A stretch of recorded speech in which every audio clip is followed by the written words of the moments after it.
রাজশাহী জেলার ৬টি আসনেও চলছে নির্বাচনের হাওয়া এবং এই আসনগুলোতে ৬টি আসনের প্রার্থীগুলো তাদের মতো করে, যেহেতু এখনও আনুষ্ঠানিকভাবে প্রচার প্রচারণা শুরু হয়নি, তারপরেও তারা ভোটারদের কাছে যাচ্ছেন, বিভিন্ন সভা সমাবেশ সেমিনারে অংশগ্রহণ করছেন এবং অংশগ্রহণ করে ভোটারদের নানা রকম প্রতিশ্রুতি দিচ্ছেন। এই আসনের যে আমি আগেই বললাম যে আসনে মোট ৬টি সংসদীয় আসন রয়েছে, এর মধ্যে আজকে আমরা রাজশাহী ১, যেটি রাজশাহী ২ আসন নিয়ে আলোচনা করব।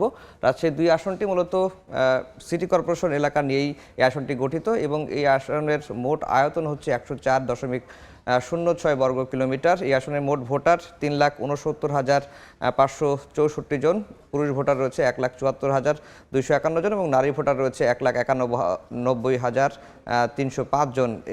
এর মধ্যে ভোট কেন্দ্র রয়েছে ১৫৭টি। এই আসনে যারা প্রতিদ্বন্দ্বিতা করছেন তাদের এখন পর্যন্ত যেটি আমরা দেখতে পাচ্ছি যে এই আসনে প্রতিদ্বন্দ্বিতা করছেন বিএনপি থেকে মিজানুর রহমান মিনু।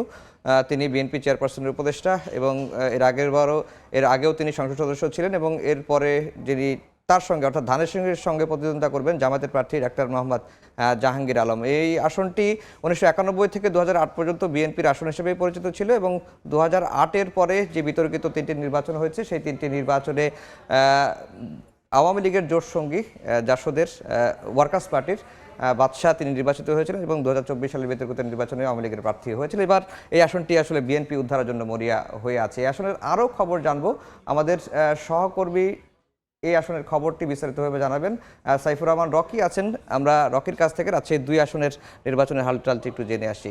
রকি, এই আসনের নির্বাচনের পরিবেশ এখন পর্যন্ত কেমন? এই আসলে নির্বাচনী পরিবেশের কথা বলতে গেলে আপনাকে একটু পেছন থেকে একটু বলতে হয় যে এই রাজশাহী জেলার যে ৬টি আসন রয়েছে তার মধ্যে সবচেয়ে গুরুত্বপূর্ণ আসন হচ্ছে রাজশাহী ২ এই সদর আসনটি, কারণ এটি আসলে সিটি কর্পোরেশন এলাকা নিয়ে গঠিত এবং এই আসনটি ঘিরেই রাজনৈতিক যত সভা সমাবেশ, রাজনৈতিক যত তৎপরতা এই আসনটিকে ঘিরেই কিন্তু গড়ে হয়। আপনারা জানেন যে এই আসনটিতে এরই মধ্যে মিজানুর রহমান মিনু বিএনপি চেয়ারপারসনের উপদেষ্টা, তাকে মনোনয়ন দেওয়া হয়েছে বিএনপি থেকে এবং এখান থেকে আসলে জামায়াতের যে ইসলামের যে প্রার্থী হয়েছে ডাক্তার মোহাম্মদ জাহাঙ্গীর হোসেন, তারা তাদের যে দলীয় তৎপরতা সেটি কিন্তু চালাচ্ছেন। পাশাপাশি এখন কিন্তু অনেকে দাঁড়ে দাঁড়ে তারা যাচ্ছেন, বিশেষ করে নেতাকর্মীদের উদ্বুদ্ধ করে বিভিন্ন পাড়া মহল্লায় কিন্তু তারা টিম করে দিয়েছেন। তারা কিন্তু বাসা বাড়িতে কিন্তু যাচ্ছেন এবং তারা কিন্তু নির্বাচনের যে প্রচারণা সেটি কিন্তু চালাচ্ছে পুরো এলাকা জুড়েই। এই ২ আসনের আমরা কিন্তু ব্যানার পোস্টারে ছেয়ে গেছে এবং আমরা দেখতে পাচ্ছি যে অন্যান্য যে দলগুলো রয়েছে এনসিপি সহ তারাও কিন্তু শীঘ্রই তাদের যে প্রার্থী তালিকা সেটি চূড়ান্ত করে তার মনোনয়ন দেওয়ার পরে তারাও তাদের দলীয় কর্মকাণ্ড কিন্তু এখানে চালাবেন। সব মিলে বলা চলে যে নির্বাচনের যে আমেজ সেটি কিন্তু এই ২ আসনকে কিন্তু ছড়িয়ে পড়েছে এবং যত দিন যাবে ত্রয়োদশ জাতীয় সংসদ নির্বাচন আপনারা জানেন ১২ই ফেব্রুয়ারি, যত দিন যাবে এই নির্বাচনে আমেজ ততটাই বাড়তে থাকবে।